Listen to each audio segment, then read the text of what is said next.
Vision news में आपका स्वागत है। मैं हूं आपके साथ वीना।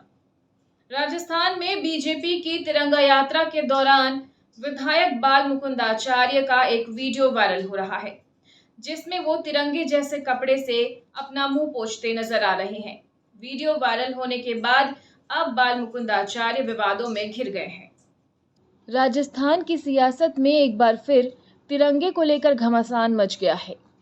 जयपुर में बीजेपी की तिरंगा यात्रा के दौरान विधायक बाल मुकुंद आचार्य का एक वीडियो वायरल हो गया, जिसमें वो तिरंगे जैसे कपड़े से पसीना पोंछते नजर आ रहे हैं। वीडियो के वायरल होते ही कांग्रेस ने इस पर तीखी प्रतिक्रिया दी है।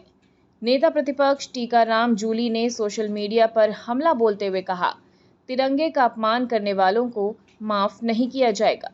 उन्होंने बीजेपी पर देश और संविधान से गद्दारी का आरोप लगाया और बाल मुकुंद आचार्य से माफी की मांग की है। हालांकि बाल मुकुंद आचार्य ने वीडियो को तोड़ मरोड़ कर पेश करने का आरोप लगाया है और कांग्रेस पर सस्ती राजनीति करने का दावा किया है। अब देखना होगा कि तिरंगे के इस विवाद की आंच आने वाले चुनावी माहौल को किस हद तक प्रभावित करती है। और फिलहाल खबरों में इतना ही। अपडेटेड रहने के लिए हमारे चैनल को सब्सक्राइब कर लीजिए। नई खबरों के नोटिफिकेशन के लिए बेल आइकन जरूर दबाइए। नमस्कार।